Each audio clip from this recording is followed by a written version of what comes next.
Early উইটগেনস্টাইনের মোটামুটি 3টে মাত্র লেখা ওনার জীবদ্দশায় বেরিয়েছিল। তার মধ্যে ফিলসফির লেখা হচ্ছে এই একটা মাত্র বই। তো বইটা তোমরা কি দেখেছো? হ্যাঁ, বইটা হচ্ছে একটা নর্মাল টেক্সট বইয়ের মতো নয়। সেখানে কতগুলো তোমার সংখ্যা দিয়ে প্রপোজিশনস কিছু আছে। তো সেখানে উনি যেটা করতে চেয়েছেন সেটা উনি প্রিফেসে বলেছেন। যে কোনো বইয়ের দেখবে প্রিফেসে অথর কি করতে চাইছেন সেই জিনিসটা লেখা থাকে। তো ওখানে উনি বলছেন যে দর্শনের যে সমস্যাগুলো সেগুলোর কোনো সমাধান হয় না। প্লেটো যে সমস্যা নিয়ে আলোচনা করেছেন 2016-এও সেই জিনিস নিয়ে আলোচনা হচ্ছে। তো এটা কেন হচ্ছে বলাতে উনি তখন বললেন যে এই দর্শনের সমস্যাগুলো যে উদ্ভব হয়, এটা কেন হয় না, এখানে আমাদের যে লজিক অফ ল্যাঙ্গুয়েজ, ভাষার একটা যুক্তি আছে, সেই ভাষার যুক্তিটা ঠিকভাবে না বোঝার ফলেই দার্শনিক সমস্যাগুলোর উদ্ভব হয়। যদি কোনো সমস্যা তোমার জেনুইন হয় তাহলে তার সমাধান খুঁজে পাওয়া যাবে, আর যদি তোমার সমস্যার কোনো সমাধান না পাওয়া যায় তাহলে তোমাকে মানতে হবে যে সমস্যাটার মধ্যে কোনো প্রবলেম আছে। তাহলে এই সমস্যাটা আসছে কোত্থেকে না, আসছে হচ্ছে যে এই ভাষার যুক্তিটাকে ঠিকভাবে বোঝেনি দার্শনিকেরা। সেই জন্য তাহলে উনি কি করতে চাইছেন না, উনি বলছেন যে উনি স্বাভাবিক যে আমার এই বইটাতে আমি যেটা করব ভাষার যুক্তিটাকে ঠিকভাবে করব, তাতে কি হবে না, তাতে সমস্ত দার্শনিক সমস্যার সমাধান হয়ে যাবে। উনি বইটা লিখছেন তখন হি ওয়াজ ইন হিজ 20s। তো অল্প বয়সের একটা কি থাকে, একটা থাকে, তো মানে একটা তারুণ্যের একটা ঔদ্ধত্য থাকে। তো সেখানে উনি বলছেন যে সব দার্শনিক সমস্যাটা আমি সমাধান করে দিয়েছি, কিন্তু তারপরেও বলছেন যে সমস্যার সমাধান আমি করেছি, কিন্তু হয়ে যাওয়ার পরে বোঝা যাবে যে সেটা কতটুকু।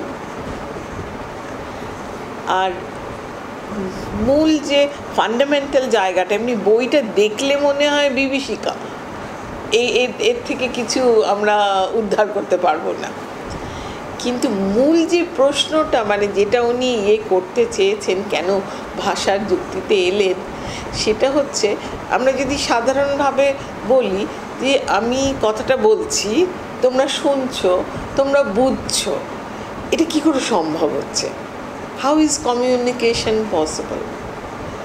কী করে এটা সম্ভব হচ্ছে না? আমি যে কথাটা বলছি আমি সেটা ভেবে বলছি, তাহলে আমার ভাবনাটা আমি ভাষায় রিপ্রেজেন্ট করছি, প্রকাশ করছি। আর এই যেটা আমি প্রকাশ করছি ভাষাতে, সেটা আবার কি করছে না, জগতের কোনো কিছুকে বর্ণনা করছে। তাহলে দেখো 3টে জগৎ হচ্ছে, একটা হচ্ছে আমার চিন্তার জগৎ, একটা হচ্ছে ভাষার জগৎ, আর একটা হচ্ছে বাস্তব জগৎ। তাহলে ঠিকঠাকভাবে কোনো জিনিস বুঝতে গেলে আমার এই 3টে জগতের মধ্যে কিন্তু একটা রিলেশন থাকতে হবে। যদি না থাকে, যদি এই ডোমেইনগুলো মানে domain of thought, domain of language আর ডোমেইন অফ ওয়ার্ল্ড, এই দুটো যদি ইন্টার রিলেটেড না হয় তাহলে কিন্তু আমরা কমিউনিকেট করতে পারবো না। অথচ আমরা কমিউনিকেট করি, however imperfect that may be, কিন্তু আমরা কমিউনিকেট করি। আমরা যদি কমিউনিকেট করি তাহলে এর থেকে ফলো করে যে এই 3টে ডোমেনের মধ্যে একটা কানেকশন আছে, এবং এখানে উনি কী করতে চাইছেন না, এই কানেকশনটা বার করতে চাইছেন যে কিভাবে এই 3টে ডোমেন রিলেটেড হচ্ছে। এইবার ভাবো যে সেই সময়টা কখন উনি লিখছেন, প্রথম বিশ্বযুদ্ধের আগে। কোথায় না, উনি ইউরোপে তখন ছিল মডার্নিজমের যুগ। মডার্নিজমের মানে আমি যদি খুব খুব ব্যাপকভাবে বা সরলভাবে যদি বলি, তার মানে সমস্ত কিছুকে আমি যুক্তি দিয়ে বিচার করে দেখব। তার মানে আমার জানার পদ্ধতিটা হবে এপ্রায়রাইটা জানো তো কাকে বলে? হ্যাঁ, এপ্রায়রাই জ্ঞানটাকে মনে করা হতো যে প্যারাডাইম অফ নলেজ, কারণ সেখানে ভুলের সম্ভাবনা থাকে না। আর আমাদের যে সেন্সেসগুলো, ইন্দ্রিয়গুলো দিয়ে আমি যে জ্ঞানটা পাই, সেটা ভুল হওয়ার সম্ভাবনা থাকে। তাহলে এইটা হচ্ছে এপ্রায়রাই একটা মেথড। যদি আমি অ্যাডপ্ট করি, তাহলে আমি যে সিদ্ধান্তে পৌঁছবো, সেই সিদ্ধান্তটা আমার ঠিকঠাক হবে। তো এখানে উনি যে পুরো এই বইটাতে যে মেথড উনি অ্যাপ্লাই করেছেন, সেই মেথডটা হচ্ছে এপ্রায়রাই। এবং উনি বলছেন কি যে কিভাবে আসছে। আমি তোমাদের আগে পুরো ব্যাপারটা এই কারণে বলছি যে এই পুরো বইটা হচ্ছে জিগস পাজলের মতন। তোমরা ছোটবেলায় যে জিগস পাজল করেছো, সেখানে কি হচ্ছে, টুকরোগুলোকে তোমাকে লাগাতে হচ্ছে, লাগিয়ে তুমি ছবিটা বানাবে। কিন্তু ছবিটা বানাতে গেলে তোমার আগে একটা ওভারভিউ দরকার। তুমি যদি জীবনে কোনো দিন উট না দেখে থাকো, তুমি উটের ছবি বানাতে পারবে না। তো সেই জন্য তোমাদের পুরো ছবিটা দেওয়ার চেষ্টা করছে, যে তাহলে তারপরে তোমরা এটা করতে পারো। তো এখানে উনি যেটা করতে চাইছেন, সেটা হচ্ছে এই তিনটে ডোমেইন কিভাবে রিলেটেড সেটা দেখানোর চেষ্টা করছেন। এবং উনি বলছেন কি যে কিভাবে রিলেটেড না, জগতের একটা এপ্রায়রাই ফর্ম আছে, ঠিক তেমনি ল্যাঙ্গুয়েজেরও আছে, থটেরও আছে। এবং এই ফর্মগুলো কোইনসাইড করে, একটা জায়গায় এসে মিলে যায়।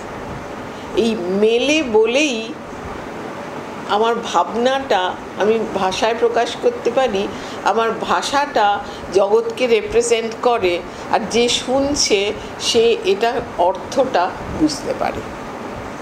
এখন বলছেন যে তাহলে কি করতে হবে, কেন দার্শনিকরা এতদিন ধরে পারেনি, কেন দার্শনিকদের সমস্যার সমাধান হয়নি? না, তার কারণ দার্শনিকেরা ওই যুক্তিটা, ভাষার যুক্তিটা ঠিকঠাক বোঝেনি। তো ভাষার যুক্তিটা ঠিকঠাক বুঝতে গেলে কি করতে হবে? বলছে চিন্তার ক্ষেত্রে একটা বাউন্ডারি লাইন টানতে হবে। বাউন্ডারি লাইন টানতে হবে মানে কতটুকু তুমি চিন্তা করতে পারো, আর কোনটা তোমার চিন্তার আওতার বাইরে, এই কাজটা করতে হবে। তারপরেই বলছেন যে এই কাজটা তো আমরা করতে পারবো না, কারণ যে মুহূর্তে আমি বাউন্ডারিটা টানবো, মনে করো তোমার মনে করো এই ঘরটার বাউন্ডারিতে এই দরজাটা আছে। তো আমি যখন দরজাটা লাগাচ্ছি, তখন আমি জানি যে আমার বাউন্ডারির বাইরে কি আছে।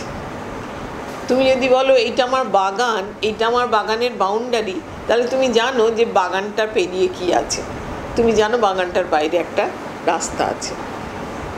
তাহলে তুমি যখন চিন্তার ক্ষেত্রে বাউন্ডারিটা টানছো, তখন বাউন্ডারির মধ্যে কি আছে না, যেগুলো চিন্তা করা যায়, হোয়াট ইজ থিঙ্কেবল।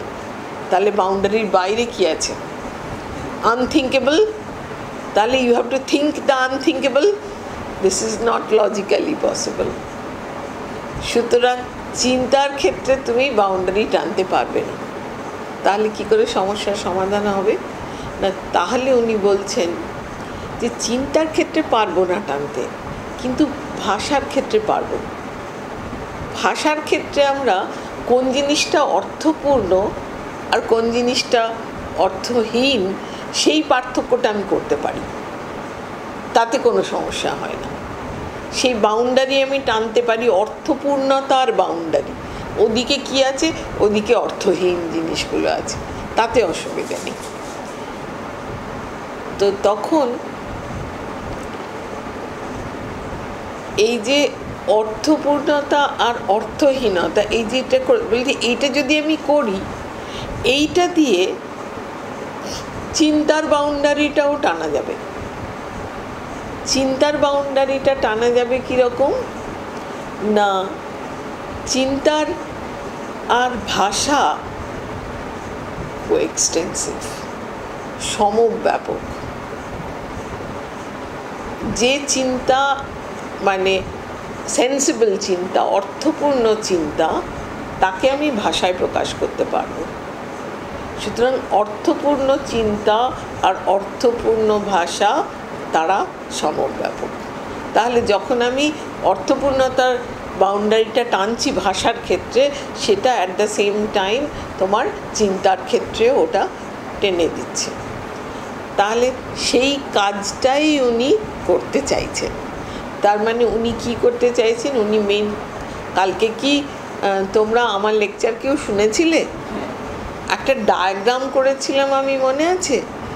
ওখানে কি, ওটা মূলত হচ্ছে ওই অর্থপূর্ণতা আর অর্থহীনতার পার্থক্য। অনেকগুলো ব্যালেন্স আছে সেখানে। অর্থপূর্ণ কোনগুলো না, যেগুলো জগতের কোনো ঘটনার বর্ণনা করে, সেইটা হচ্ছে তোমার অর্থপূর্ণ বচন।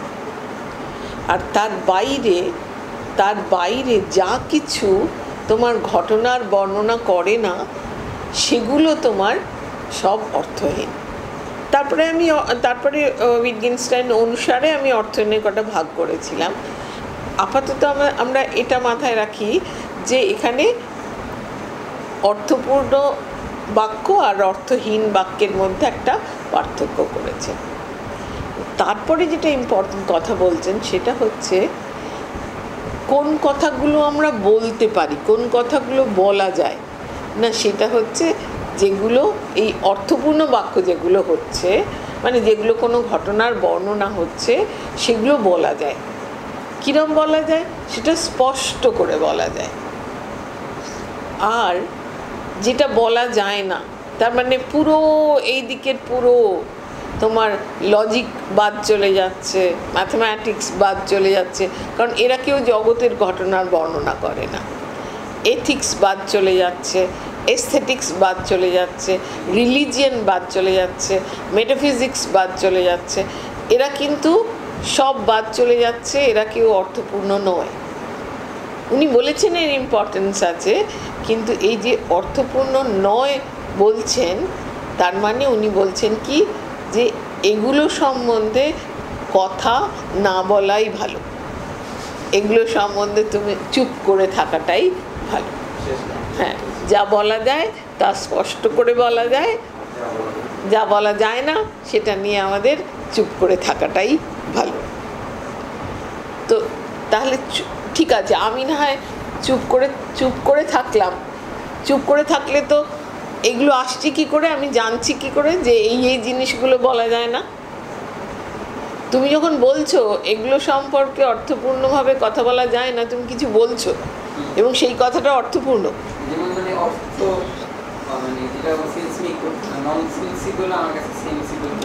হয়ে যাচ্ছে। তো সেটা কি করে হচ্ছে? সেখানে তোমার কন্ট্রাডিকশন হচ্ছে না? তুমি বলছো যে এগুলো সম্বন্ধে বলা যায় না, তুমি যে বলছো এগুলো বলা যায় না, এটাও তো একটা কথা। এগুলো তো বলছো তুমি। তখন বলছে যে না, এটা কি করে, এদের সম্বন্ধে বলা যায় না, অর্থপূর্ণভাবে বলা যায় না। জানি কি করে না, আমরা জানি কারণ এরা নিজেরা নিজেদেরকে দেখায়, এরা দে ম্যানিফেস্ট দেমসেলভস। তাহলে এই সেন্স আর ননসেন্সের করেসপন্ডিং ডিস্টিংশনটা হচ্ছে সেইং আর শোয়িং, মানে বলা আর দেখানো। এই পার্থক্যটা হচ্ছে খুব ইম্পর্ট্যান্ট। মানে এইটা উনি প্রিফেসে বলছেন। তার মানে বইটাতে উনি কি করতে চাইছেন, সেইটার মূল যে ছবি, যেটা মূল যে কাঠামো, সেইটা তোমার পাওয়া গেল। এরপরে যেটা হয়েছে যে উনি যে অ্যানালিটিক ফিলসফিতে যে এসেছেন সেটা তো ফ্রেগে রাসেলের হয়ে রাসেলের ক্লাস করতেন, ওই ইনফ্লুয়েন্সটা তো ছিল। এবং রাসেলের উনি প্রশংসাও করেছেন। রাসেলের যে থিওরি অফ ডেসক্রিপশন আছে, যে অ্যানালিসিস বলছে, সেইটা উনি অ্যাকসেপ্ট করেছিলেন। বলছেন যে আমাদের যে চিন্তাটা, সেই চিন্তার ওপরে ছদ্মবেশ পড়ায় ভাষা। তোমার কাছে যদি কেউ ছদ্মবেশে আসে, তাহলে তো তুমি তার স্বরূপটা জানতে পারো না। তুমি যদি তার স্বরূপটা জানতে চাও, তাহলে তোমাকে কি করতে হবে? ছদ্মবেশটা খুলতে হবে। তাহলে তোমাকে এই যে ভাষাটা তোমার কাছে আসছে, আমি যে ভাষাটা বলছি তোমাকে, সেই ভাষাটা কিন্তু আমার চিন্তাকে সরাসরি দিচ্ছে না, চিন্তার ওপরে একটা কাবার দিয়ে তোমার কাছে দিচ্ছে। তুমি যদি আমার চিন্তাটা ঠিকঠাক ধরতে চাও, ঠিকঠাক ধরলে ঠিকঠাক কমিউনিকেশান হবে। যদি ঠিকঠাক না ধরো যে আমার চিন্তাটা, কি কমিউনিকেশান হবে না। ঠিকঠাক যদি ধরতে চাও, তাহলে কি হবে না, তাহলে তোমাকে ওটা ছদ্মবেশ খুলে ফেলতে হবে। কি করে ছদ্মবেশ খুলবে না, অ্যানালিসিস করতে হবে, তোমাকে বিশ্লেষণ করতে হবে। বিশ্লেষণ কিভাবে করবে না, এই যে 3টে ডোমেন বলেছি, 3টে ডোমেনের ক্ষেত্রেই বলছে বিশ্লেষণের নীতিটা তো সব ক্ষেত্রেই লাগবে। মনে করো ভাষা তৈরি হয় কি দিয়ে? ভাষা তৈরি হয় কি দিয়ে? হ্যাঁ, মানে সেগুলো কি মূলত সেটা কিভাবে আসে, সেন্টেন্স হিসাবে আসে তো। এবং সেগুলো আমরা যেগুলো ব্যবহার করি, সেগুলো সব হচ্ছে মানে একদম হাইলি কমপ্লিকেটেড সেন্টেন্স, তাই। এবং সেই হাইলি কমপ্লিকেটেড সেন্টেন্সগুলো কি করে না, তারা হচ্ছে হাইলি কমপ্লিকেটেড স্টেট অফ অ্যাফেয়ার্সকে ডেসক্রাইব করে। এই যে আমরা যে ভাষা দৈনন্দিন ব্যবহার করি, এটা অত্যন্ত জটিল একটা কমপ্লিকেটেড ভাষা, এবং সেইটা দিয়ে আমি জগতের জটিল ঘটনাগুলোকে রিপ্রেজেন্ট করি। এবং জটিল ভাষাটার জন্য কিন্তু আমার এখানের চিন্তাটাও জটিল। তাহলে অ্যানালিসিস করতে হবে আমাকে। অ্যানালিসিস করলে এই জটিলতাটা কাটবে, তোমার এতে চলে আসবে, আমি ওর চিন্তার আসল জায়গাটা আমি ধরতে পারবো। তো বলছে যে আমরা যে বিশ্লেষণ করব, খুব কমপ্লিকেটেড একটা সেন্টেন্সকে বিশ্লেষণ করলাম, তাহলে একটা লেস কমপ্লিকেটেড একটা পাবো, তাকে আমরা বিশ্লেষণ করলাম। তারপরে হয়তো আমরা সিম্পল সেন্টেন্সগুলো পাবো। সিম্পল সেন্টেন্সগুলো আবার সিম্পল নয়, কারণ একটাকে আবার অন্যান্যভাবে বিশ্লেষণ করা যায়। বলছি কিন্তু এই প্রক্রিয়াটা, এই যে আমি অ্যানালাইজ করছি, এই প্রক্রিয়াটা তো অনন্তকাল চলতে পারে না, এটা তো কোথাও না কোথাও গিয়ে থামবে। তাই বলছেন যে ল্যাঙ্গুয়েজের ক্ষেত্রে আমি যখন প্রপোজিশনকে অ্যানালাইজ করছি, তখন আলটিমেটলি আমরা এমন একটা প্রপোজিশনে পৌঁছবো যাকে ভাঙলে আর অন্য প্রপোজিশন পাওয়া যাবে না। তো সেই যে প্রপোজিশন, তাকে উনি বলছেন এলিমেন্টারি প্রপোজিশন বা মৌলবচন। মৌলবচন ভাঙলে কিছু তো পাওয়া যাবে, কারণ সেন্টেন্সটা তো একটা ইউনিট, সব ইয়েগুলো মিলে তো হচ্ছে। তো সেখানে বলছেন যে এই সেন্টেন্সগুলোকে, এই এলিমেন্টারি প্রপোজিশনকে ভাঙলে আমরা যা পাবো, তাকে উনি বলছেন নেমস। এই নেমস কথাটা কিন্তু টেকনিক্যাল শব্দ, মানে এটা নেমস বলতে আমাদের অর্ডিনারি নেমস নয়। কেন নয় না, যে কোনো তুমি অর্ডিনারি নাম বলো যে চেয়ার, টেবিল, বটল, যে বা তোমাদের যে কোনো কারোর নাম, তো সেটা যদি বলো, সেই নাম সেইগুলো কিন্তু আমরা এক্সপ্লেন করতে পারি, আমরা ডেফিনিশন দিতে পারি, আমরা ডেসক্রাইব করতে পারি। ডেসক্রাইব যদি করতে পারি তার মানে তোকে আরও বচনে ভাঙা যাবে, আরও তো সেটা তো চলে যাবে। তাই বলছে নেমস যেগুলোকে বলছেন সেটা হচ্ছে একদম absolutely unanalysable unit, logical atom of language. ভাষাকে ভাঙতে ভাঙতে ভাঙতে ভাঙতে একদম ভাষার যৌক্তিক পরমাণু হচ্ছে তোমার নেমসগুলো। এদেরকে কিচ্ছু করা যাবে না, এদেরকে আর বর্ণনা দেওয়া যাবে না, সংজ্ঞা দেওয়া যাবে না, বিশ্লেষণ করা যাবে না, কিচ্ছু না। এরকম আমরা পেলাম এখানে। ঠিক তেমনি জগতের ক্ষেত্রে জগৎ কি দিয়ে তৈরি হয় না, হাইলি কমপ্লিকেটেড ফ্যাক্টসগুলো দিয়ে তৈরি হয়। সেইটাকে যখন আমি ভাঙছি ভাঙছি ভাঙছি তখন আলটিমেটলি আমরা এমন একটা জায়গায় পৌঁছবো যে ফ্যাক্টকে ভাঙলে আর অন্য ফ্যাক্ট পাওয়া যাবে না। তাকে উনি বলছেন অ্যাটমিক ফ্যাক্ট। অ্যাটমিক ফ্যাক্ট কি দিয়ে তৈরি না, অ্যাটমিক ফ্যাক্টকে ভাঙলে আমরা অন্য ফ্যাক্ট পাবো না, কিন্তু আমরা যা পাবো সেটা হচ্ছে অবজেক্টস। এই অবজেক্ট মানে কিন্তু আমরা অর্ডিনারি ল্যাঙ্গুয়েজে সাধারণভাবে আমরা যে এটা করি, যে অবজেক্ট বলতে বুঝি তা নয়। কারণ এই অবজেক্টগুলো কি হবে না, এগুলোও তোমার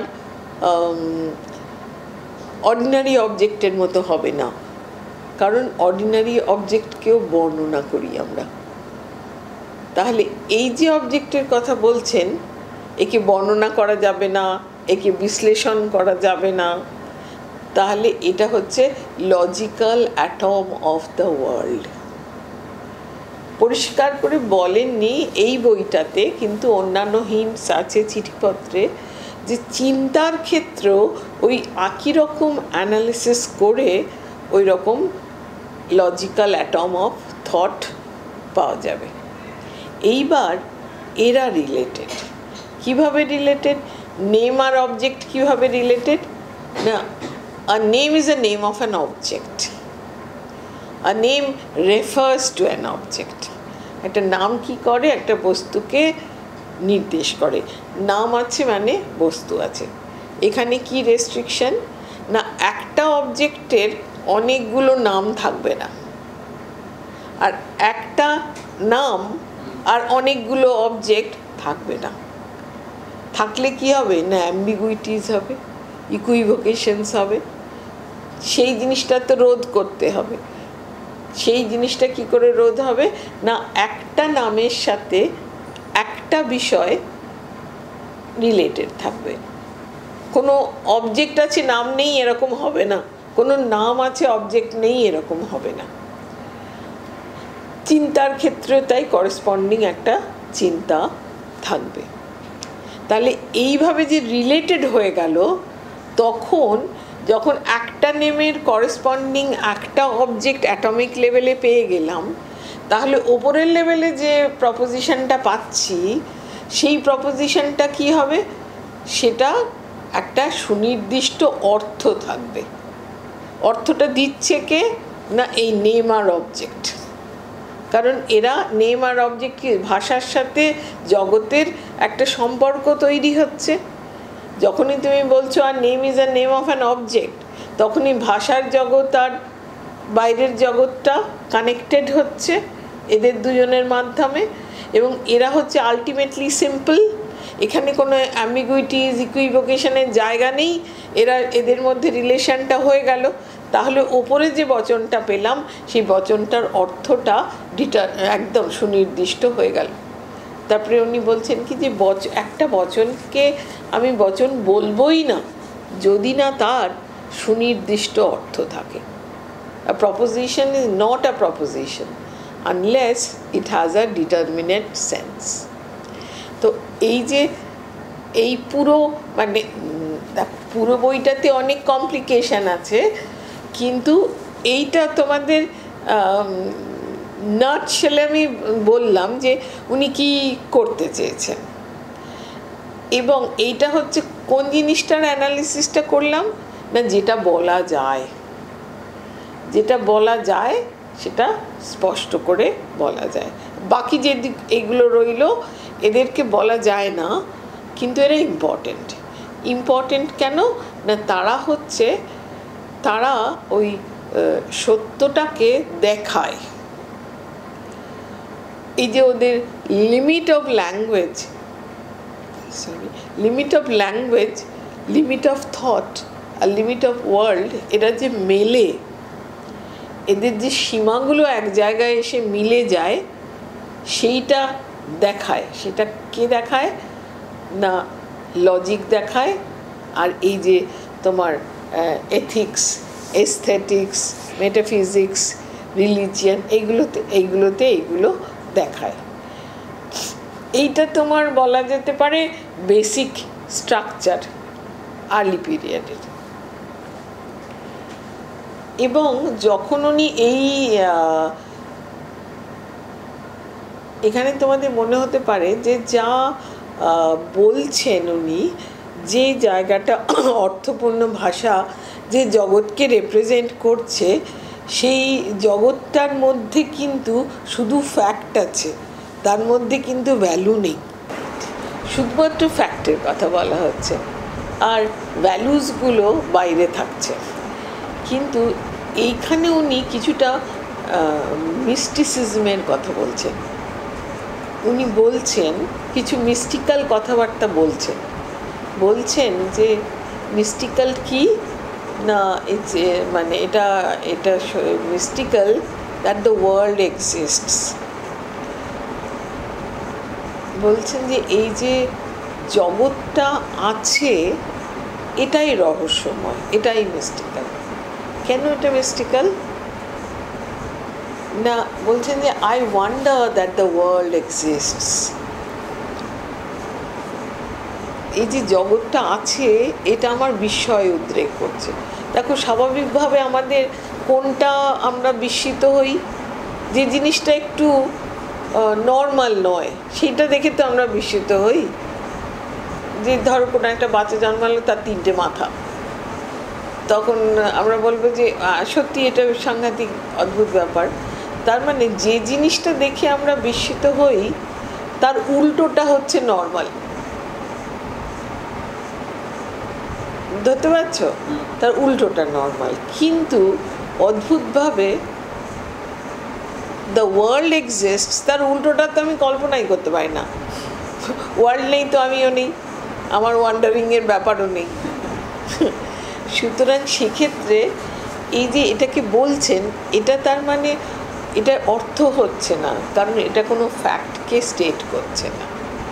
এটা কি বলছে না, এটা বলছে এইভাবে যে জগৎকে আমরা অনুভব করতে পারি, এই অনুভবটা যে করতে পারি, যে feeling the world as a limited whole, এটাই মিস্টিক্যাল। তো এই যে আমি পুরো জগৎটাকে দেখে যে বিস্মিত হচ্ছি, বা এটা কিভাবে আসে না, আমি যদি বস্তুটাকে দেখি, তোমরা সাবস্পিকিটার্নির মানে জানো? এটার মানে হচ্ছে যে কোনো একটা জিনিসকে যদি আমরা অনন্তের প্রেক্ষিত থেকে দেখি, মানে ভালোভাবে বললে ধরো এস্থেটিক্যালি তোমরা কোনো একটা জিনিস দেখছো, যখন তুমি এস্থেটিক্যালি কোনো একটা জিনিস দেখছো তখন কিন্তু তুমি তার ফ্যাকচুয়াল কন্টেন্টটা দেখছো না। কিছু একটা তোমাকে অ্যাপিল করছে, সেই জিনিসটা, সেই তোমার দৃষ্টিটা ওই পার্টিকুলার জিনিসটাকে তার নিজস্ব সত্তা থেকে বেরিয়ে অন্য একটা আলোকে তোমার কাছে সেটা আসছে। সেটা যে কোনো ধরনের ক্রিয়েটিভিটি, যে কোনো ধরনের তোমার এস্থেটিক অ্যাপ্রিসিয়েশন, এস্থেটিক্যালি, এথিক্যালি তুমি একটা বিষয়কে দেখতে পারো, তোমার এক রকমের উপলব্ধি হয়। তখন কি হয়, তখন সেই মুহূর্তে সেই জিনিসটা ইটার্নাল হয়ে যায়। মানে এটা একটু ইয়ে করাটা শক্ত, মানে এটা গ্রাস্প করাটা এত অল্প কথায় কিভাবে গ্রাস্প করতে পারো। মনে করো তোমার তোমার তুমি কার বন্ধুর সাথে গল্প করছো এবং তুমি তাকে প্রচণ্ড অ্যাডমায়ার করো। তোমার তোমার মানে সেই মুহূর্তে তোমাদের এখানে যা পরিবেশ, একেবারে মনে করো চাঁদ উঠেছে, তোমাদের ঝিলের ধারে বসে আছো, আর তোমার সাংঘাতিক ভালো লাগছে, তোমার বন্ধুকে সাংঘাতিক ভালো লাগছে। তখন তোমার মনে হবে যে এই এই এটা কোনো এই মুহূর্তের ব্যাপার নয়, এটা একটা ইটার্নাল, এটা যেন ইটার্নিটিতে পৌঁছে যাচ্ছ, এই মুহূর্তে তুমি নেই। বা পরবর্তীকালে তোমাদের তো ব্রেকআপ প্যাচআপ এই সমস্ত হয়, তখন কিন্তু যাই হোক না কেন ওই মুহূর্তটা কিন্তু তোমার কাছে সত্যি হিসাবে ইটার্নিটিতেই থাকবে। তো এটা কিছু না, এটা দেখার চোখ এক ধরনের, মানে যেটা তোমাকে এইরকম একটা অনুভূতি দেয়। অনুভূতিটা তোমার খণ্ড অনুভূতি নয়, এটা একটা অখণ্ড অনুভূতি। এই ধরনের কথাবার্তা বলেছেন, যার জন্য ট্র্যাক্টেটাসের ইন্টারপ্রেটারদের মহা সমস্যা। এই দিকটা পুরো লজিক্যাল আর এই দিকটা মিস্টিক্যাল, একটা বইয়ে তাহলে এই দুটোকে মেলাবে কী করে? তো মেলার আমার মনে হয়েছে মেলে ওই ওই যে দেখানোর যে ব্যাপারটা আছে না, ওই দেখানোটা দিয়ে উনি মেলানোর চেষ্টা করেছেন বলে মনে হচ্ছে। এইটা তোমাদের মোটামুটি প্রথম দিকটা গেল। এরপরে তো প্রথম বিশ্বযুদ্ধ শুরু হলো, গেলেন, তারপরে প্রথম বিশ্বযুদ্ধে তো উনি যুদ্ধ করতেই গেলেন। যুদ্ধে সেই বিভীষিকা আর ওই রকম সেন্সিটিভ একজন মানুষ, তো উনি ফিরে এসে বললেন যে আমি আর ফিলসফি করব না, করে গ্রামে চলে গেলেন, অস্ট্রিয়ার গ্রামে। সেখানে গিয়ে একদম একদম ছোট ছোট ছেলে মেয়েদের উনি প্রাইমারি স্কুল তার থেকেও কম তাদেরকে ইয়ে করতে লাগলেন। তারপরে ভিয়েনা সার্কেলের লোকজনেরা ওনাকে ডাকতেন অনেক রকম এ করার পরে যখন উনি ফিরলেন আবার, তখন ওনার মনে হতে লাগলো যে আগে যা বলেছি সেগুলো সব ঠিক নয়। সেখানে উনি বলছেন, পরের বইটার প্রিফেসে আছে যে আমি কিছুদিন আগে দেখছিলাম আমার আগের চিন্তাগুলো, তো এই বইটা বুঝতে গেলে আমাকে ওই বইটার কম্প্যারিজনে আর কন্ট্রাস্টে এটাকে পড়তে হবে, সেটা না হলে বোঝা যাবে না। তো এখানে উনি বললেন, এখানে প্রথম যেটাতে উনি টার্গেট করলেন, আগের পুরো মেথডটা কী ছিল ল্যাঙ্গুয়েজকে বোঝার, এপ্রায়ারাই। এবং এই যে যা যা উনি করেছেন সেখানে পুরো ওই প্যারাগ্রাফগুলো পুরো ডিডাকটিভ লজিকের মতন তোমার কনক্লুশনগুলো ফলো করতে করতে গেছে। এখানে বললেন যে না, ভাষাকে ওইভাবে বোঝা যায় না। ভাষাকে বুঝতে গেলে যেমনভাবে লোকে ব্যবহার করে, যেরকমভাবে ব্যবহারের মধ্যে দিয়ে ভাষাটা তোমার প্রাণ পায়, সেই ব্যবহারটার দিকে তোমাকে নজর দিতে হবে। তার মানে আপস্টিরিয়রাই এদিকে চলে বলছেন যে, তখন উনি কী বলেছিলেন আমরা বললাম যে একটা বচনকে আমি বচনই বলবো না যদি না তার সুনির্দিষ্ট অর্থ থাকে। এখানে বললেন যে সত্যি কি তাই? আমরা কি আমাদের দৈনন্দিন জীবনে এরকম সুনির্দিষ্ট অর্থপূর্ণ বাক্য বলে থাকি? তোমরা 5 জনে 5টা বাক্য বলো, যে কোনো, মানে তোমরা বন্ধুদের সাথে যেমন কথা বলো বা এরকম 5টা বাক্য বলো। দেখো, কালকে হলে গেছিলাম, তুমি বলো। হ্যাঁ, এই তোর কি অবস্থা, এটা মানে তোমার ইন্টারোগেটিভ। হ্যাঁ বলো, কি বললো নাফিসা? আচ্ছা বলো।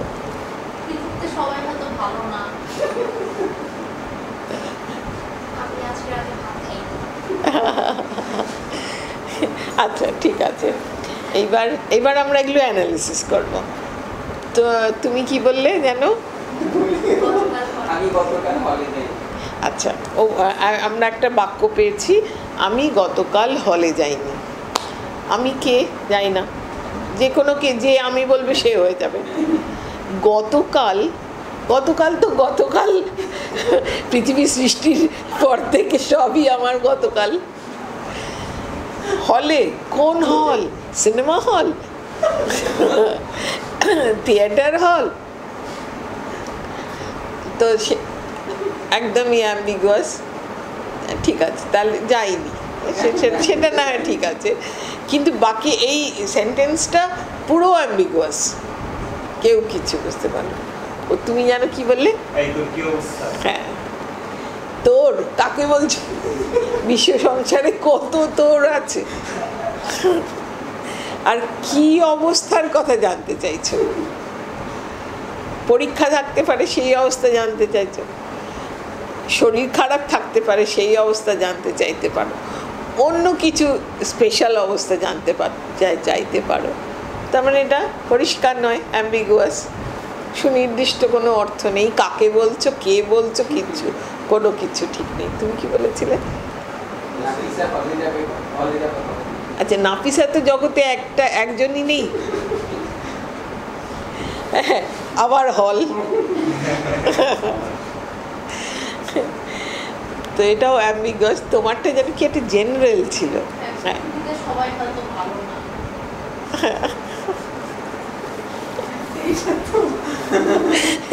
এটা এটা এটা ওর সেন্টেন্সটার মধ্যে কোনো রকম মানে ও এই সেন্টেন্সটা পরিষ্কার হিসেবে ও প্রেজেন্টও করেনি। এটা একটা ভেগ অ্যান্ড জেনারেল স্টেটমেন্ট।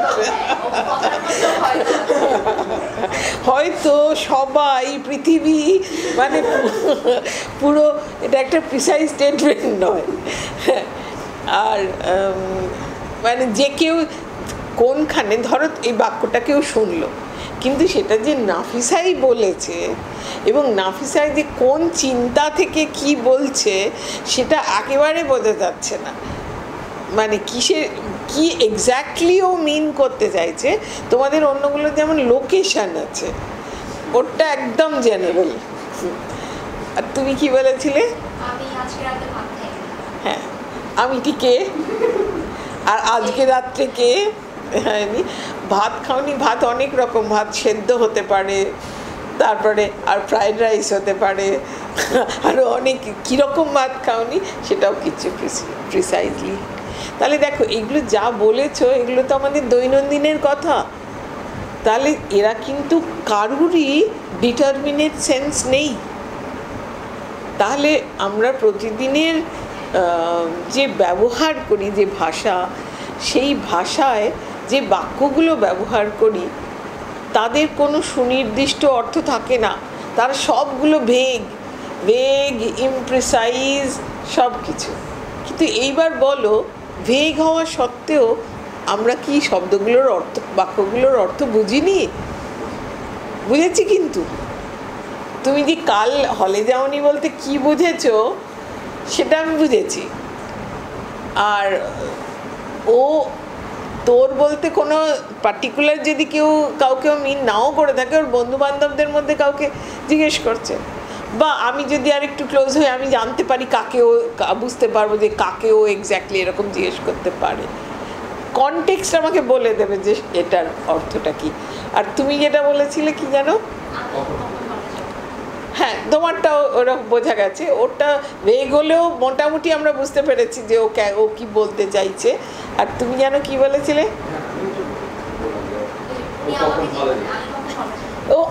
হ্যাঁ, তুই কখন হলে যাবি না, এরকম কিছু একটা।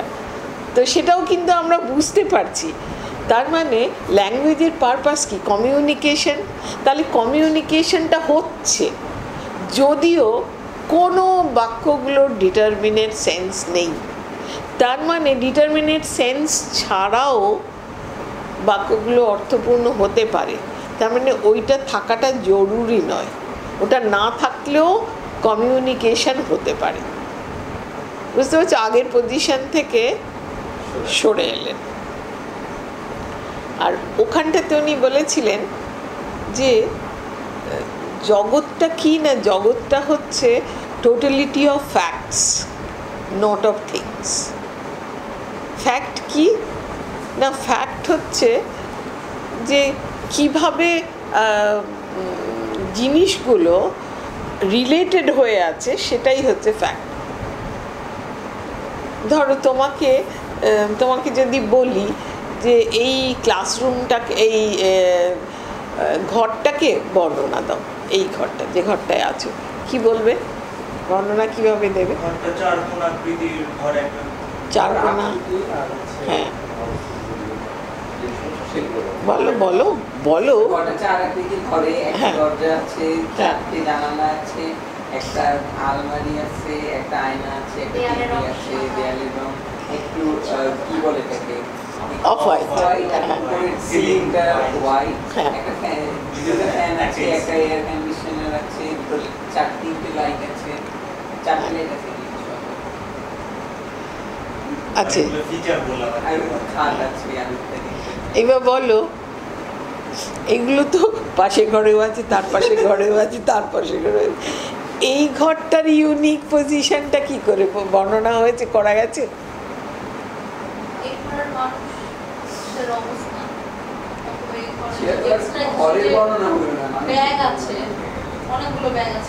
পাশের ঘরেও ব্যাগ আছে, মানুষ আছে।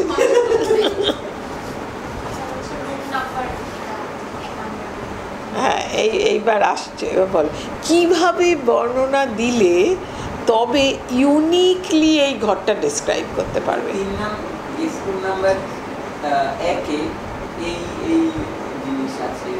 না না, বলতে হবে পজিশনটা কীরকম, কিভাবে রিলেটেড।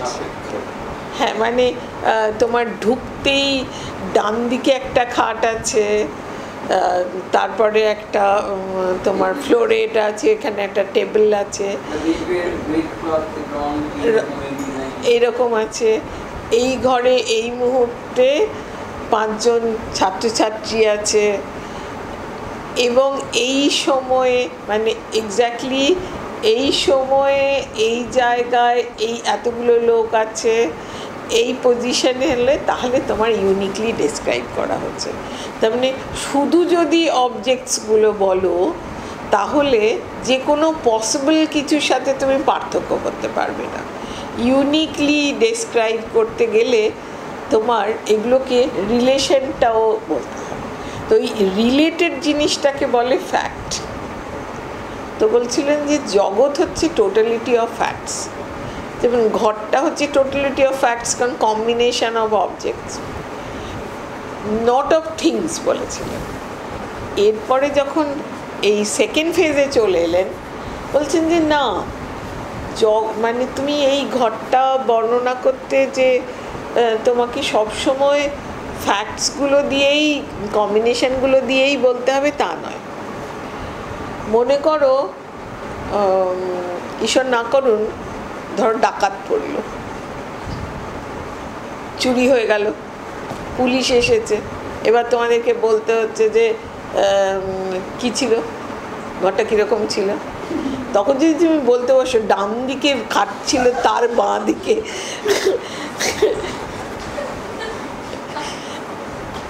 এটা ছিল, সেটা বললে চলবে না। তাহলে তোমাদের কি করতে হবে, তোমাদেরকে লিস্ট আইটেম দিতে হবে। টিভি ছিল, চুরি হয়ে গেছে, আলমারি ছিল, চুরি হয়ে গেছে, এই তোমাকে তখন লিস্ট অফ নেমসই দিতে হবে। তারপরে ধরো হিস্টোরিয়ানরা, তারা জগৎকে কিভাবে দেখে? এক্স্যাক্টলি, টোটালিটি অফ ইভেন্টস, একটা ইভেন্টের পর একটা ইভেন্ট। এবং কেউ জগৎকে ফ্যাক্ট হিসাবে দেখতে পারে, থিংস হিসাবেও দেখতে পারে। ওই যে পুলিশের কাছে তুমি যখন দিচ্ছ, তখন টোটালিটি অফ থিংস, আবার টোটালিটি অফ ইভেন্টসও হতে পারে। তার মানে যখন যেরকম তোমার কনটেক্সট চাইবে সেই অনুযায়ী তুমি বর্ণনা দেবে, সেই অনুযায়ী সেটা মিনিংফুল হবে। ওটা কোনো অ্যাবসলিউট প্যারাডাইম নেই যে তোমাকে এই রকমই হতে হবে। বুঝতে পারছো শিফট যে হচ্ছে? র্যাডিক্যাল শিফট, হ্যাঁ র্যাডিক্যাল শিফট। হ্যাঁ হ্যাঁ, র্যাডিক্যাল শিফট হচ্ছে কোনো কিছু কিছু জায়গায় মিল আছে, তবে এইগুলো যেগুলো একদম র্যাডিক্যাল শিফট সেগুলোই আমি বলছি তোমাদের। আর তোমার আর একটা যেটা আছে, তুমি যদি বলো যে এরকম ওই অ্যাবসোলিউটলি ডিটারমিনেট সেন্স বলতে, বলছি এইটার কোনো অর্থ হয় না। তুমি যদি সমস্ত কনটেক্সট থেকে ডিভোর্স করিয়ে দাও, তাহলে অ্যাবসোলিউটলি ডিটারমিনেট সেন্স বলে কিছু হয় না। তুমি যদি দোকানে গেলে ঘড়ি কিনবে একটা, বললে যে আমাকে এমন একটা ঘড়ি দিন যেটা অ্যাবসোলিউটলি এক্স্যাক্ট টাইম দেবে, দিতে পারবে না। অ্যাবসোলিউটলি এক্স্যাক্ট টাইম বলে কিছু হয় না। ধরো আমাদের ইন্ডিয়াতে লোকাল ট্রেন মানে আধ ঘন্টা লেট হচ্ছে নর্মাল, আধ ঘন্টা লেটে যদি না আসে রাইট টাইমে এসে, তার মানে সেটা সাংঘাতিক অ্যাবনর্মাল ব্যাপার একদম। তাহলে সেখানে তোমার টাইম একরকম। মনে করো তোমাদের কোনো টিচার একটু দেরিতে আসেন, ঠিক আছে, তো তোমরা তার ক্লাসে আর একটু দেরি করে ঢোকো। পরীক্ষার সময় অতটা দেরি করে ঢুকবে না, তখন তাহলে তোমারই মুশকিল। তারপরে ধরো এমনিতে আমরা হিসেবের অত করি না, কিন্তু অলিম্পিকে যখন খেলা হয় তখন সেকেন্ডের ফ্র্যাকশনও ম্যাটার করে। তার মানে প্রত্যেকটা জায়গায় কিন্তু সময় যে তুমি মাপছো একরকম মাপছো না। Absolutely exact time for what? তুমি যদি কনটেক্সটের সঙ্গে জুড়ে দাও তবে বলতে যাবে, আদারওয়াইজ এটার কোনো অর্থ নেই।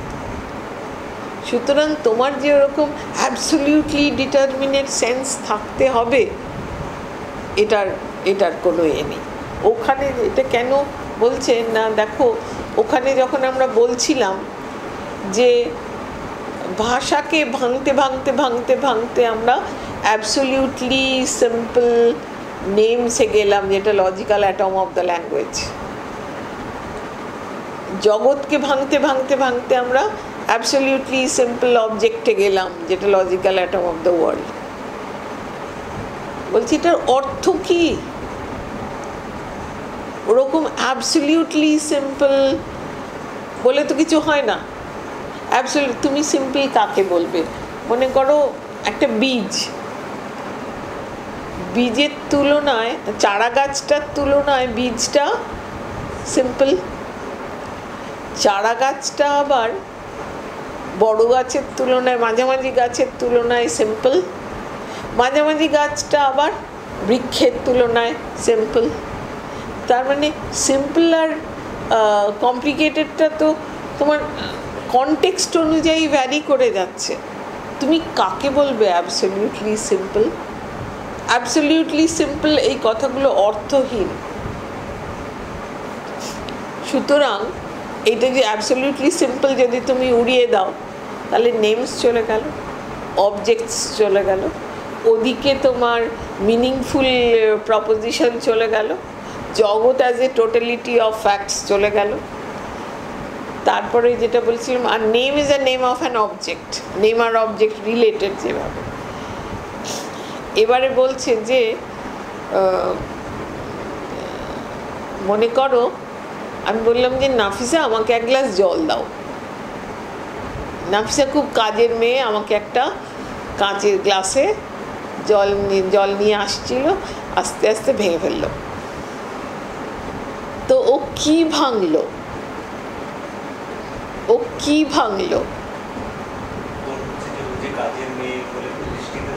হ্যাঁ, কাজের মেয়ে বলে ওর যে আইডিয়া প্রতিষ্ঠিত ছিল সেটাও ভাঙলো, কাঁচের গ্লাসটা তো ভাঙলো।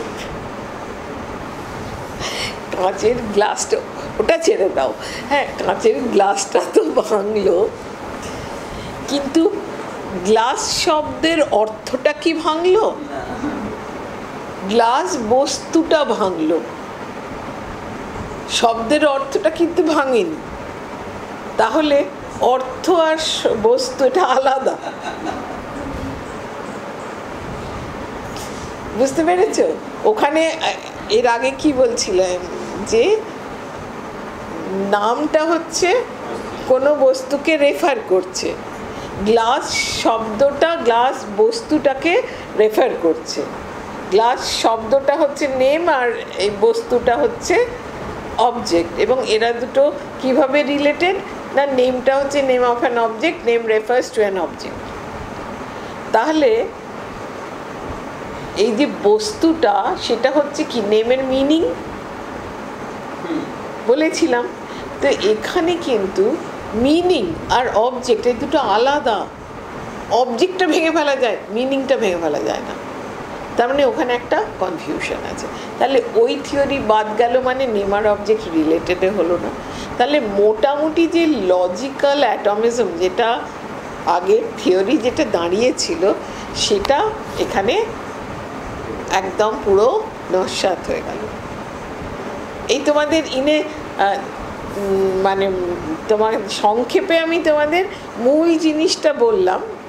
এছাড়াও অনেক অনেক পয়েন্টস আছে যেখানে কন্টিনিউটি আছে এবং আরও কন্ট্রিবিউশন আছে। আরও পরের মারা যাওয়ার আগে উনি এপিস্টিমোলজির উপর একটা বই লিখেছেন অনসার্টেনটি বলে, যেটা অতটা এখনও অবধি এই দিককার আমাদের দেশগুলোতে হয় না, কিন্তু ওটাও এপিস্টিমোলজির একটা যুগান্তকারী কাজ। আর এখানেও কিন্তু যেটা বললেন এখানে তোমাদের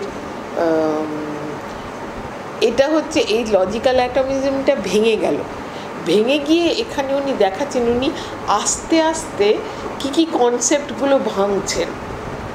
আমরা সব কিছুর মধ্যে একটা এসেন্স খুঁজি, তো সেই এসেন্সের ধারণাটা উনি ভেঙেছেন এখানে এবং বলছেন কোনো এসেন্স, কোনো ইয়ের এসেন্স থাকে না। এখন এসেন্স যদি না থাকে সেটাকে উনি বলছেন যে আলাদা কোনো গুণ থাকে না, কিন্তু একটা ফ্যামিলির লোকেদের মধ্যে, ফ্যামিলি মেম্বার্সদের মধ্যে একটা ওভারঅল রিজেম্বলেন্স থাকে। তো বলছে এই একটা শব্দ, মনে করো টেবিল, তার আন্ডারে যে এতগুলো টেবিল আছে তাদের মধ্যে কোনো টেবিলত্ব ধর্ম নেই। তারা এই যত টেবিল আছে তাদের পরস্পরের মধ্যে রিজেম্বলেন্স আছে।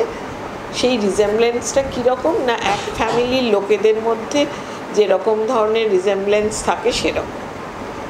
এইটা বলে এটা উনি বলছেন, তার মানে এইখানে অ্যাবসলিউটিজম বা এসেনশিয়ালিজমকে চ্যালেঞ্জ করছেন। এবং লজিক কী চায়? লজিক তো প্রিসিশন চায়, লজিক ডেফিনিশন চায়। তুমি এসেন্সটা সরিয়ে দিলে তোমার কিন্তু ডেফিনিশন দিতেও অসুবিধে হবে। তখন উনি ডেফিনিশনেরও এটা বদলান, যে তুমি তোমার চিন্তাধারা বদলাও। ডেফিনিশন মানেই ওই রকম প্রিসাইজ কিছু ওই রকম চেয়েও না, কারণ ওরকম জিনিস হয় না তোমার। তাহলে লজিক, টু ভ্যালুড লজিক, সেটাও চলবে না। টু ভ্যালুড লজিক মানে হয় ট্রু নয় ফলস। উনি দেখালেন কিভাবে যে লজিক মানে আমি ভাবি এখানে কোনো ভুল হবে না। লজিকে বা ম্যাথামেটিক্সে ধরো 2+2=4, কিন্তু বাচ্চা যখন শিখছে সে ভুল করতে পারে না, সে তো ভুল করতেই পারে। ভুল একদম লজিক্যালি পসিবল নয় তা তো নয়। তো এবং এই সমস্তগুলো দিয়ে যেটা করলেন সেটা হচ্ছে তোমার ওই মডার্নিজমের বেড়াটা ভেঙে দিলেন। ওই যে ওদের একটা রিজন দিয়ে প্রত্যেকটা জিনিসের এসেন্স দিয়ে গণ্ডি কেটে দেওয়া যেটা, সেইটা ভেঙে দিলেন, যার জন্য ওনাকে প্রিকার্সর অফ পোস্ট মডার্নিজমও বলা। ওই ভাঙা বেড়া দিয়ে তখন এরা ঢুকলো। কেন আমার রবীন্দ্রনাথ সংক্রান্ত যে ওনাকে নিয়ে যে কাজটা করেছি, কেন করেছি না, এইটা কিন্তু ঘটনা যে সকলে জানতেন যে উনি রবীন্দ্রনাথের লেখার অ্যাডমায়ারার ছিলেন। ওই যে যখন উনি গ্রামে পড়াচ্ছেন, ওরা ভিয়েনা সার্কেলের লোকজনরা ডেকে নিয়ে গিয়ে ওনার কাছে জানতে চাইছে যে এটার মানে কি, ওটার মানে কি, আর তখন উনি ওদের দিকে চেয়ারটাকে পিছন ফিরে বসে পরপর রবীন্দ্রনাথের কবিতা পড়ে যাচ্ছেন গীতাঞ্জলির। তো এটা বোঝা যায়। এবং উনি কার্নাককে আরও অন্যকেও গীতাঞ্জলি পড়িয়েছেন। মানে এরম একটা ব্যাপার ছিল, অনেক সময় হয় না যে এই বইটা পড়িসনি, তোর সাথে কথা বলা যাবে না, এরকম ধরনের একটা ইয়ে ছিল। এবং আমার নিজের ধারণা উনি আরও অনেক বই পড়েছেন, কারণ সেই সময়ে তোমার এত মানে রবীন্দ্রনাথ শান্তিনিকেতনে একটা ওই ছেলে মেয়েদের ক্লাসে কিছু বলছেন, সেইটাও সঙ্গে সঙ্গে অনুবাদ হয়ে সারা পৃথিবীতে অনুবাদ হয়ে চলে যাচ্ছে আর কি, এত সেই সময় একটা হয়েছিল। আর রবীন্দ্রনাথ এই যে রাজা নাটকটা, সেই রাজার নাটকটাতে উনি এতটাই ওনার এটাতে হয়েছিল যে উনি ওটা ট্রান্সলেট করতে লেগেছিলেন, দুটো অঙ্ক ট্রান্সলেটও করেছিলেন। এবং রাজা নাটকটার অনুবাদের ক্ষেত্রে কীরকম সমস্যা হয়েছিল জানো তো, তখন তো ম্যাকমিলান রবীন্দ্রনাথের বইগুলো বার করতো, আর এত বিক্রি হতো, পাবলিশাররা মানে ভাবা যায় এইটা উনি দেননি ম্যাকমিলানকে পাবলিশিংয়ের জন্য, রদিনস্টাইনকে একটা কপি ড্রাফট দিয়েছিলেন, আর প্রচুর ঘুরতে হতো, তো উনি নিজেও ট্রান্সলেট করেননি। একটি ছেলে কেমব্রিজে, তখন ওই ICS পরীক্ষার জন্য কেমব্রিজে করতে হতো, কিছু গ্র্যাজুয়েশন কেমব্রিজে কিছু পড়াশুনো করছিলেন, আর ওই ICS পরীক্ষা দেবেন ভাবছিলেন। ক্ষিতীশ কি যেন, ক্ষিতীশ রয় বা নাগ এরকম, তাকে বলেছিলেন যে তুমি এটা একটু ইংরেজি করে দিও তো। ওই ভদ্রলোক নিজে বলেছেন যে তখন তো তিনিও বাচ্চারে, তিনিও তো আন্ডার গ্র্যাজুয়েট পড়ছেন, এবং তার মধ্যে অতটা ওনার কাছে পরীক্ষাটা বেশি। যে পরীক্ষার সময় একদিন উনি ইউস্টন স্টেশনে বসে রাজা নাটকের অনুবাদ করছেন। একে তো রূপক নাটক, তার মধ্যে মানে ট্রেন আসবে তার আগে যেটুকু সময় সেটুকু অনুবাদ করছেন, মানে কতটা ক্যাজুয়াল হতে পারে। তারপরে কোনো গানের অনুবাদ করেননি, কারণ গান অনুবাদ করাটা তো ডিফিকাল্ট অনেক বেশি। তো এরকম করে ওর কাছে ছিল, রদিনস্টাইনের কাছে কপি ছিল, কিন্তু এবং সার্কুলেটেড হচ্ছিল ছোট ছোট গ্যাদারিংয়ে। কী করে যে ওটা ম্যাকমিলানের কাছে পৌঁছে যায়, এবং ম্যাকমিলান ভুল ভ্রান্তি সহ ট্রান্সলেটেড বাই রবীন্দ্রনাথ টেগোর করে পাবলিশ করে দেন, প্রুফ রিডও করেনি। রবীন্দ্রনাথের কাছে যখন ওটা এসে পৌঁছলো, রবীন্দ্রনাথের তো বিনা মেঘে বজ্রপাত, যে আরে এটা কি করে বার করে দিল। মানে ভাবতে পারছো কিরকম ওরা ভেবে, যেহেতু অনেক টাকা না, তখন দ্বিতীয় বিশ্বযুদ্ধের সময় ওই মাঝামাঝি টাইমটা 1914-20, তো এটা ঘটনা, মানে ওটার ট্রান্সলেশন এবং পাবলিকেশন নিয়ে একটা সাংঘাতিক গণ্ডগোলের ব্যাপার চলেছিল। উইটগেনস্টাইন কি আশ্চর্য, উনি ওটা সেন্স করেছিলেন, বলছেন এর ট্রান্সলেশনে গণ্ডগোল আছে, মনে হয় যেন যে এর কোডটাতে পৌঁছতে পারছি না ট্রান্সলেশনের গণ্ডগোলের জন্য। তারপরে এটাতেও এটা পড়ে তারপরে উনি শেষে 1937-এ একটা lectures on aesthetics and religious belief দিয়েছিলেন। তো সেখানেও খানিকটা তোমার মিল পাওয়া যায় ভালো মতোই। আর এই দিকে তো আমি কালকে যেটা বললাম যে বেসিক ফিলসফি, যে বলা আর দেখানোর পার্থক্য, সেটা কিন্তু রবীন্দ্রনাথ উনি যখন লিখছেন তার আগে রবীন্দ্রনাথ কিন্তু ওই তথ্য আর সত্যের পার্থক্য, বিজ্ঞান আর কলাবিদ্যার পার্থক্য এটা কিন্তু করেছিলেন। ব্যক্ত আর অব্যক্তের পার্থক্য, যে এটা বলা যায়, এটা বলা যায় না।